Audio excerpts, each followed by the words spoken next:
കാഞ്ഞങ്ങാട് ഇങ്ങോട്ട് KSRTC ബസും കാറും കൂട്ടിയിടിച്ച് 2 കുട്ടികൾ മരിച്ചു. 3 പേർക്ക് ഗുരുതര പരിക്ക്.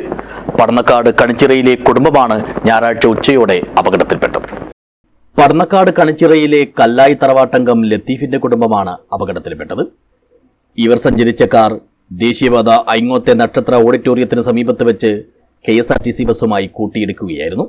ലത്തീഫിന്റെ മകൾ 12-കാരിയായ ലഹക് സൈനബ, 6 വയസ്സുകാരൻ സൈനുൽ റഹ്മാൻ എന്നിവരാണ് മരിച്ചത്. ഗുരുതരമായി പരിക്കേറ്റ ലത്തീഫിന്റെ ഭാര്യ 40-കാരിയായ സുഹ്റാബിയെയും മക്കളായ 20-കാരൻ ഫായിസ് അബൂബക്കറിനെയും 22-കാരൻ ഷെറിനെയും കണ്ണൂരിലെ മിംസ് ആശുപത്രിയിൽ പ്രവേശിപ്പിച്ചു. പറയത്തക്ക പരിക്കുകളൊന്നുമില്ലെങ്കിലും 3 വയസ്സുള്ള ഇളയ കുട്ടി മിസബിനെയും ഇവിടെ പ്രവേശിപ്പിച്ചിട്ടുണ്ട്.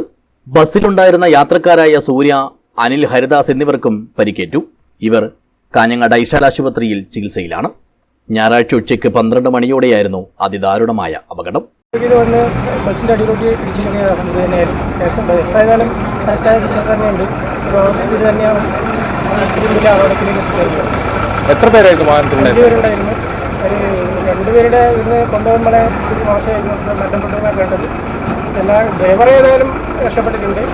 എല്ലാവരുടെയും പ്രയത്നം കൊണ്ട് ആ രക്ഷപ്പെടുന്നത് 10 മണിക്കൂർ നേരം മെനക്കെട്ട് എല്ലാം കട്ട് ചെയ്ത് കൊണ്ടുപോയിരുന്നു. വിവരമറിഞ്ഞയുടൻ സ്ഥലത്തെത്തിയ ഫയർഫോഴ്സ് പൂർണ്ണമായും തകർന്ന കാർ വെട്ടിപ്പൊളിച്ചാണ് അകത്തുണ്ടായിരുന്നവരെ പുറത്തെടുത്തത്.